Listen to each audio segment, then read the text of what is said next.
The interest charges on the government credit card are going to be around $35 billion this year. It's $35 billion that can't be used to hire more nurses, to improve government services, or to lower taxes. That money is being paid to the bond fund managers on Bay Street.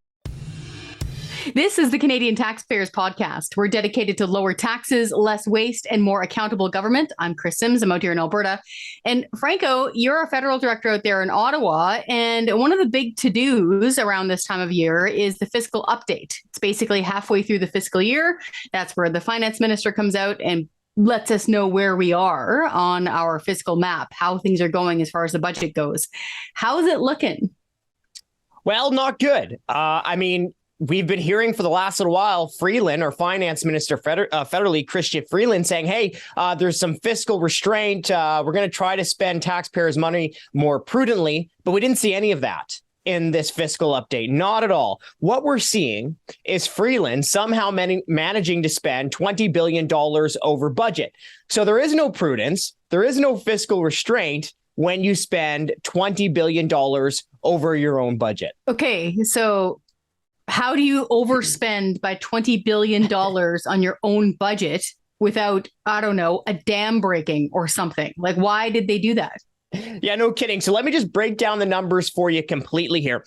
Freeland's April budget said that the government was going to spend $452 billion. Now, the fiscal update says that the government will spend $472 billion this year, which means that in just 7 months, Freeland is going to be spending $20 billion over her budget this year. And let's remember here, Freeland's April budget wasn't exactly the epitome of austerity. The April budget had $90 billion in more spending above pre-pandemic levels. And remember, the government was already spending all-time highs before the pandemic. So it's not like she's outspending a budget given to her by the Canadian Taxpayers Federation. No. She's outspending her own big spending budget that she released just 7 months ago. Okay, so I want to get into what's causing these overruns and these cost overruns, but I'm desperately trying to pick a little bit of optimism out of this update. Doesn't it show it'll eventually be balanced, this update? Well, Freeland is essentially pinky promising taxpayers that we'll get a balanced budget in 2027. But you know what? Taxpayers shouldn't buy it. Taxpayers should be skeptical that this government will ever balance the budget. Number one, 2027. When's that? It's after the next election, isn't it? So that should tell you all you need to know. But let's really dive into the numbers here. Because look, to balance the budget in 2027, the government would need to take an extra $129 billion from taxpayers compared to how much money they had coming in at the beginning of this budget year. But hold on a second. Because the good folks at the Parliamentary Budget Officer, that's the government's own independent budget watchdog, they produce a lot of good stuff. Well, they released their budget projections only a few weeks ago, and the PBO projects that revenue in 2027 will be $11 billion lower than what Freeland is projecting. Okay, so the PBO says, well, no, the revenues are going to be way lower, but there's more because the PBO also projects future higher interest charges, right? Interest charges on the government credit card. They always seem to forget that part, Franco. They always do. Yeah, one of the big problems with never-ending deficits is higher interest charges. So if you look at the PBO's revenue projections and interest charge projections, well, instead of balancing the budget in 2027, the government would run a $9.4 billion deficit. Okay, so Freeland is lowballing the revenue, let me rephrase that. Freeland is lowballing the interest charges, right, and highballing the revenue. But if you look at the PBO's numbers, it would suggest that the government wouldn't balance the budget. It would run a $9.4 billion deficit. So not exactly a rounding error. Now, I think we need to be fair here and look back over the entire track record of this government when it comes to spending. They've promised to balance the budget before. Prime Minister Justin Trudeau famously said the budget will balance itself. I think what he tried to mean by that was our economy is going to be so super duper awesome, growing from the heart outwards, that it'll just pay for itself. No fiscal restraint required. He also had promised to balance the budget in 2019. So before COVID, no Ollie Ollie Oxenfree here. And he broke that promise. So they've got a long track record of not being able to balance their budgets. Yeah, I mean, that is a fantastic point. I mean, the Trudeau government has never met a budget that it couldn't blow, right?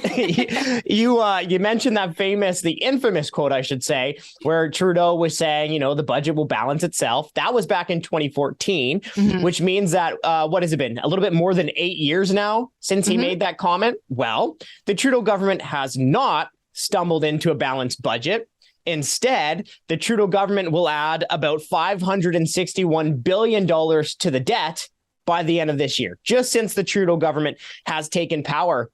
And Chris, I remember his promise back in 2015 when he was running for prime minister, run a few modest deficits, balance the books by 2019. Well, that didn't happen. No. He missed that budget balance by $20 billion even before the pandemic. So if we look at the track record of this government over time in the past, if we look at the fact that Freeland can't even manage to stay on budget with her spending, I think taxpayers have every right to believe that the Trudeau government will never balance the budget. Let's look at some of the costs, the big expenses on that side of the ledger here. What are we looking at here for interest on the debt? It's something nobody likes to talk about, and apparently the federal government likes to pretend doesn't even exist. So what are we paying right now as far as interest goes on our debt? Well, the interest charges on the government credit card are going to be around $35 billion this year. Now, that's $8 billion more than the government projected in its budget in April. So in 7 months, we're also seeing interest charges go up by about $8 billion. And also, it's $35 billion that can't be used to hire more nurses, to improve government services, or to lower taxes, because that money is being paid to the bond fund managers on Bay Street. And remember, interest charges, when I say it's going to cost us $35 billion, I mean it's going to cost us $35 billion this year. Interest charges are an annual cost, right? So if you add up all of the interest charges that the fiscal update projects through 2027, well, interest charges are going to cost taxpayers about $252 billion during this time. That's a cost of $6,300 for every Canadian. Oh, bloody depressing. Okay, it is depressing, but I wanted to leave our listeners and our viewers with a little bit of hope. This is not impossible. Balancing the budget is not impossible. You and I talk about this a lot offline too. We don't just do the fun stunts like we do with Fibber or Porky the Waste Hater and fun stuff like that. You guys did a lot of homework there in the Ottawa office and presented a massive budget plan for this government. How could they actually balance the budget? What's the way out of this mess? Stop wasting so much money. Start cutting some taxes. Okay, look, it's actually crazy how easy it could be for the government to balance the budget. A very, very modest spending restraint. And to your point, I mean, we presented the 80-page budget submission to the Finance Committee, and all the government would have to do to balance the budget next year would be bring spending back to the pre-pandemic and all-time high levels, adjusted upward for inflation and population growth. But look, when I say stop wasting money, I mean it. Look at all the recent stories of waste. You had $1.3 million that the Governor General spent on a week-long trip to the Middle East. You have somebody in the government who spent $6,000 per night in a hotel room during the Queen's funeral. 300,000 bureaucrats in the federal government got a pay raise while their neighbors lost their job during lockdowns. We've seen billions and billions of dollars thrown away to corporate welfare when that money should be staying in taxpayers' pockets. And of course, the more the government wastes, the higher our taxes are going to go. We've seen the carbon tax up. Payroll taxes up, even alcohol taxes. Simmer, every time you go buy your favorite box of wine, you're paying more money on your alcohol taxes because of the feds.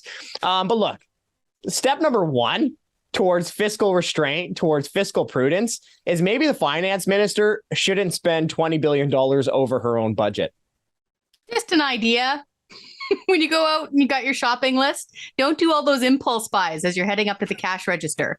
Maybe cut out, metaphorically, Disney Plus might be a good idea.